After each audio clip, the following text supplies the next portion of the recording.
Property Law Pas FM bersama Erwin Kalau dari Erwin Kalau & Co. Property Lawyers.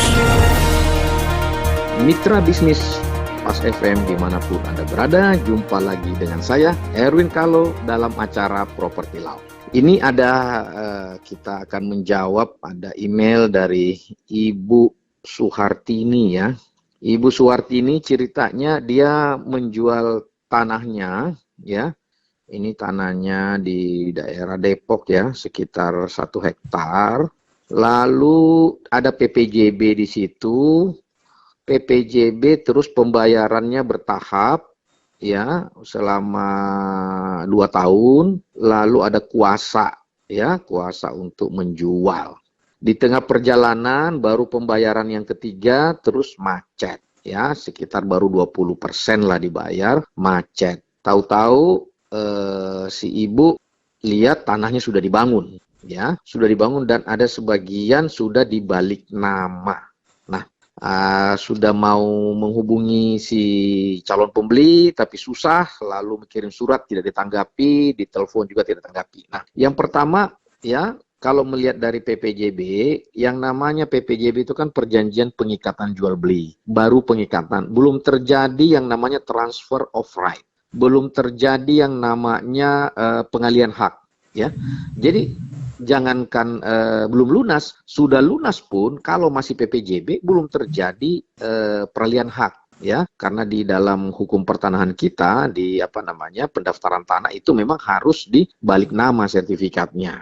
Apalagi ini memang belum lunas. Lalu balik nama. Nah, ibu harus make sure ini balik namanya sudah terjadi apa belum. Yang saya mau katakan di sini ada 2 hal. Pertama, secara perdata si pembeli sudah one prestasi namanya, ya, ingkar janji. Dengan demikian, ibu harus membatalkan PPJB itu. Nah, walaupun di dalam PPJB-nya tidak ada kata-kata dapat membatalkan, tetapi common practice kalau siapa yang lalai kita berhak untuk membatalkan. Makanya kuncinya di PPJB. Pembatalan sepihak itu normally harus melalui pengadilan, tetapi kalau ada diatur dalam PPJB, ya mengabaikan pasal 1266, 1267 itu tidak, pengadilan juga tidak apa-apa. Nah, inilah kalau kita bikin perjanjian tanpa didampingi dengan ahli hukum.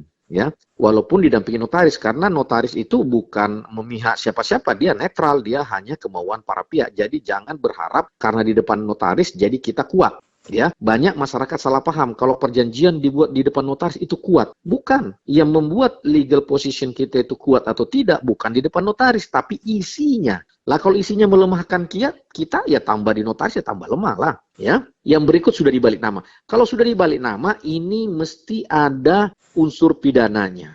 Ya, karena coba dengan dasar apa dia membalik nama? Kalau berdasarkan kuasa dia balik nama, ya kuasa itu kan dikatakan kalau sudah lunas. Ya, kuasa untuk memasarkan, yang bilang kan kuasa itu untuk memasarkan, untuk ini boleh, ya. Nah, kalau dia balik nama, kita lihat dasarnya berarti di sini ada keterangan palsu, ada situasi palsu yang diciptakan oleh pembeli sampai balik namanya bisa terbit. Nah, kalau demikian terjadi, berarti secara perdata ibu bisa batalkan perjanjiannya, secara pidana ibu bisa melaporkan, ya, pasal 266 tentang pemalsuan. Ya, pemalsuan itu bukan hanya ada beberapa ayat, ada ayat 1, ayat 2, ayat 3, bukan hanya barangnya dipalsuin, tetapi menempatkan keterangan palsu dalam suatu akta. Ya, menempatkan berarti ada kata-kata palsu di situ. Artinya kata-kata yang tidak sebenarnya.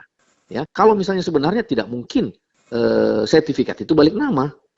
Ya kan? Tidak mungkin dia bisa balik nama. Karena kan dasarnya PPJB. PPJB bukan merupakan dasar untuk balik nama. Sedangkan di kuasa itu kan untuk pengurusan, ya, bukan untuk balik nama. Ya, apalagi sudah terjual kepada pihak lain. Jelas ini, ya, dia sudah kena 266, ya, menciptakan keadaan palsu, dia sudah kena di sini adalah penipuan, ya, 378, dia sudah kena juga pasal penggelapan. Karena biar bagaimana, tanah itu masih punya ibu. Lah kenapa dia jual? Ya kan? Apalagi dia baru bayar 20%. Nah, saran saya, ibu konsultasi ke konsultan hukum, ya, ibu yang bisa lakukan adalah gugat perdata dan melaporkan pidana. Atau sebenarnya kalau dua-dua repot, pidananya aja dulu, baru disitulah kita adakan mediasi. Karena pasti baik polisi maupun di pengadilan biasanya dikasih kesempatan untuk musyawarah. Ya, kalau bisa damai ya damai. Dengan catatan kalau kita lapor polisi, posisi dia tertekan, baru kita damai dalam artian kita sesuai dengan keinginan kita. Apa? Yaitu PPJB-nya batal, suruh tanda tangan surat pembatalan. Kita tanda tangan bersama, kesepakatan bersama, pembatalan. Uang yang 20% itu hangus. Ya kan baru 20%, hanguslah, ya kan.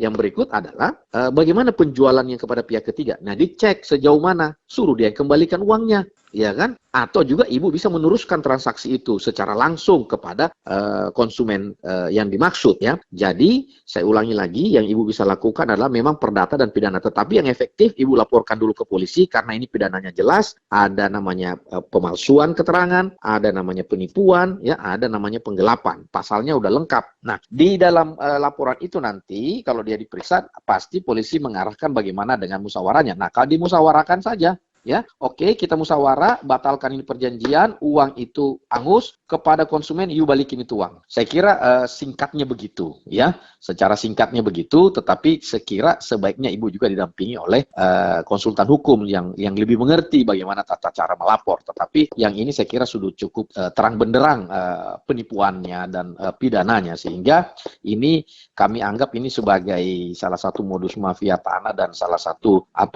spekulan lah, minimal dia spekulan, bukan kalau toh pun tidak masuk ke, tapi pidananya sudah masuk, orang dia pemalsuan, tetapi setidak-tidaknya sudah spekulan, orang dia belum beli dia sudah jual, ya kan. Ini permainan, dia pikir jualnya gampang, cicilan bisa dibayar dari uang penjualan itu. Jadi saya kira demikian Ibu Suwartini, semoga penjelasan saya ada manfaatnya buat Ibu. Terima kasih, sampai jumpa. Nantikan Property Law Pas FM berikutnya. Bila Anda memiliki pertanyaan Property Law, email ke redaksi@pasfm.com. redaksi@pasfm.com.